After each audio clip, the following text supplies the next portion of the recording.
Rock Shakota. What caused Flight 191 to crash? We'll have the latest. And today's Health Watch examines the need for surgery for a local infant. Has there been any progress in the Major League Baseball talks? I'll let you know later on in sports. Still have some showers on the way. We'll have details on these and other stories. Including the day that changed the world and unleashed the power of 1,000 suns.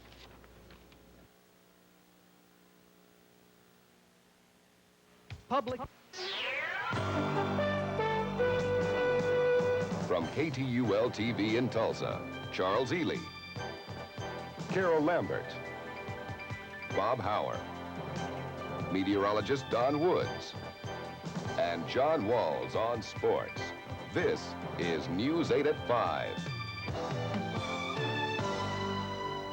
Good evening, everyone. I'm Rick Hull. Charles Ely has the night off. It is going to take $100,000 and some fast action to repair a giant hole in Interstate 40 near Chakota. An accident early yesterday morning between a car and a truck hauling military bombs caused several explosions. Gail Pennybacher reports tonight that the ravaged roadway is already undergoing repair. Fighter jet cuts through the sky to the Soviet Union. Today began the trial of Arthur Walker, who is part of an alleged spy ring which sold Navy secrets to the Soviets. Hundreds of law enforcement officers are up to their necks in marijuana. They're wading through pot fields coast to coast, pulling 100 fewer marijuana plants in the Tulsa couple have detectives launching an investigation. Oklahoma's criminal justice system continues to make modifications to itself tonight. The house arrest program is officially getting a new ally, the Tulsa Police Department. City Beat reporter Gene Young joins us now in the newsroom with more on the house arrest program. Gene? Rick, ever since last October, house arrest has taken on a new meaning for Oklahoma's Department of Correction.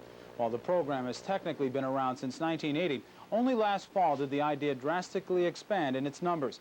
And with the expansion came new concerns and new offers of help. Just not enough room in the state prison system to hold all of the people who have been convicted of crimes. Tulsa police will be an added check on Tulsa's 225 house arrest clients to make sure they're living up to the program. Corrections Chief Larry Meacham is grateful for Tulsa's police help and says it will help house arrest work better. For two pieces of the system to get together and to work together and to say it is not going to be we. Besides an added safeguard for the program, the TPD is looking to lend help when it can to any of the house arrest clients themselves, Rick. Okay, Gene, what are the cost estimates for the police department's involvement in this program? Police Chief Bob Dick told us the cost will be very minimal. They'll include cost of mugshots for each of the house arrest clients that'll live in the Tulsa area. But all the other duties and checks will be run by staff on duty. And Chief Dick stresses that they will check on the house arrest clients, police officers will, only when there aren't any other calls in their particular district. So everyone will remain safe. Gene Young, thank you. 14 more people were arrested in South Africa today, bringing the number of anti-apartheid protesters arrested to over 1,400 in 16 days. The arrest... On News 8 at 5, questions continue about the president's cancer. And on today's Health Watch, a vision for the future. Eye surgery is needed for a local baby.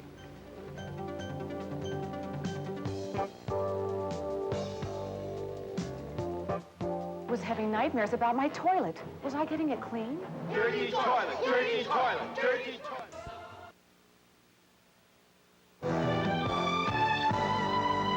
There is more hope than ever before for very tiny premature babies, yet many still face tremendous struggles. Health Watch specialist Marilyn McCain is here now with one little girl story. Rick, Casey Hawley wasn't expected to live when she was born last December, 3 months premature. She has since proven she is a fighter. Casey Hawley is now 8 months old. Like most babies, she likes the sound of a rattle and the soothing sound of her mother's voice. Accomplished by this surgery, do they hope to restore her sight altogether? Possibly.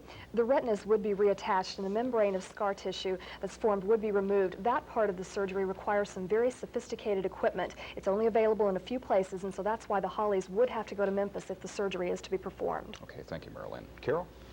First-hand word from the president tonight on his medical condition, ever to appear here on Channel 8, still lives in Bob Hauer's Tulsa. Bob thought you'd like to know how he's doing. It's Mr. Zing and Tuffy. Well, it's time for more fun with Mr. Zing and Tuffy the Tiger and all their friends in Cartoon Land. And now here... If you lived in the Tulsa area between 1963 and 1970, those are words that you probably remember. In fact, you may have been on that very popular Channel 8 show with Mr. Zing and Tuffy and Shaggy Dog. And like a lot of people who have asked me about him, you may wonder what John Chick, who was Mr. Zing, is doing these days. We have a lot of fun with the hand puppet. Well, he's traded those bicycles that he used to ride for an electric cart. John is paralyzed from the waist down with multiple sclerosis. And getting from his specially equipped car into his mobile home is no easy task. And he's now up to it every day. I can't walk. I'm basically paraplegic. I'm pretty well paralyzed from my waist down. Yeah. But the rest of things work pretty well. So what do you do all day? I watch an awful lot of television. It's ironic that a TV entertainer like John, who did such a physical show and hosted so many telethons for paralysis victims, is now a victim himself. I don't know tomorrow if I'll be able to get out of the house. I didn't know today, as you know, this morning I didn't know whether I could get my britches on. Yeah. And I don't know till I get up in the morning how things are going to be. And I may feel great for 6 months and then have 3 or 4 months and be down. It's just that weird type of illness. But I was diagnosed as having MS in 1975. And of course I'd been working with muscular dystrophy. Yes.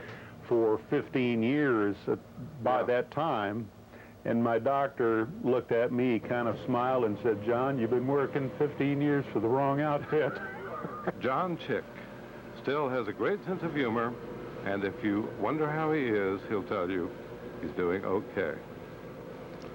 A lot of you grew up with Mr. Zing and Tuffy, and I'm sure that you wish John well. We all do. We certainly do, Bob. Yeah. You know, a lot of people are always asking me about John Yes, Chick, and that's exactly why I did that story. They asked me too. he's a wonderful man. Yeah. Thanks, Bob. Mm-hmm. Coming up next, Don Woods in the workweek forecast. A little rain to start your day. And Tulsa police ask for your help in solving a robbery.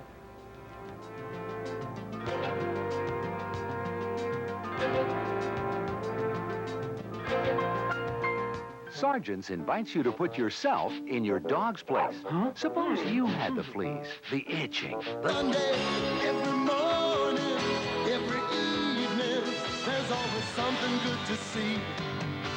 On ABC, you'll love it, just you and me.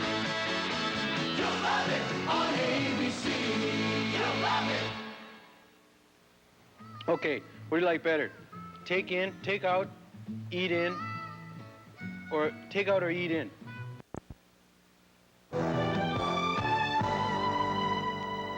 If you're still looking to buy your first home, getting the money may become a little harder. The Federal National Mortgage...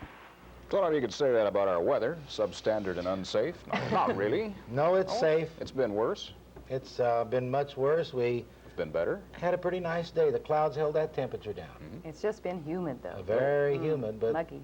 And more rain is forecast. Yeah, a little rain last night, too. Oh, we did. We got drenched in some areas. Some places did get 2 to 3 inches of rain. At Tulsa International Airport, only 1/3 of an inch.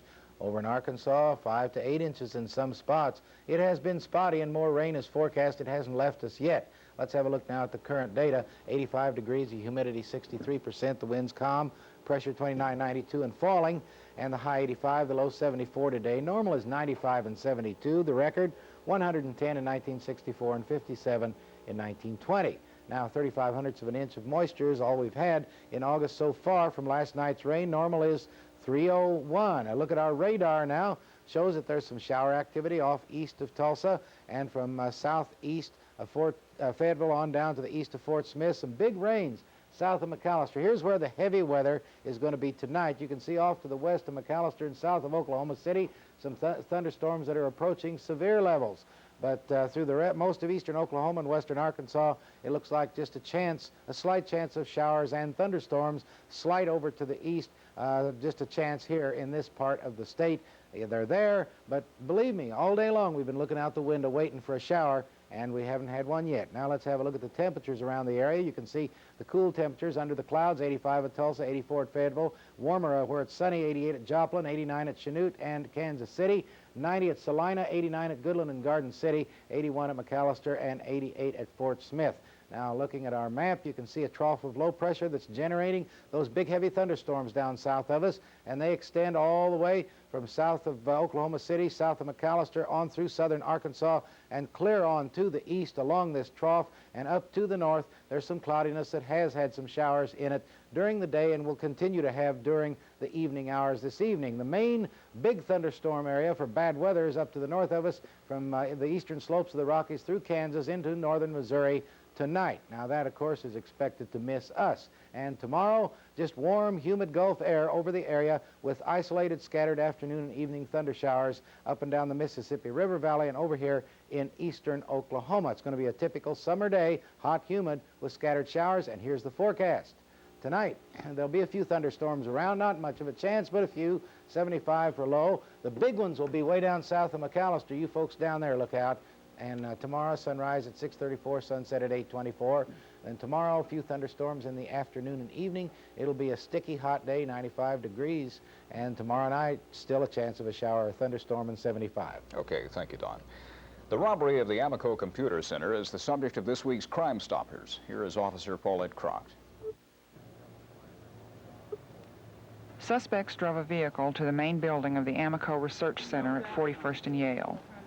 Sometime after 1:30 p.m. Saturday, July 20, line at 583-2677. You do not have to give your name. For News 8 and Metro Crime Stoppers, I'm Officer Paulette Croft. Up next in sports, John has the latest on the baseball strike. And a look at some record-breaking efforts over the weekend in our national pastime.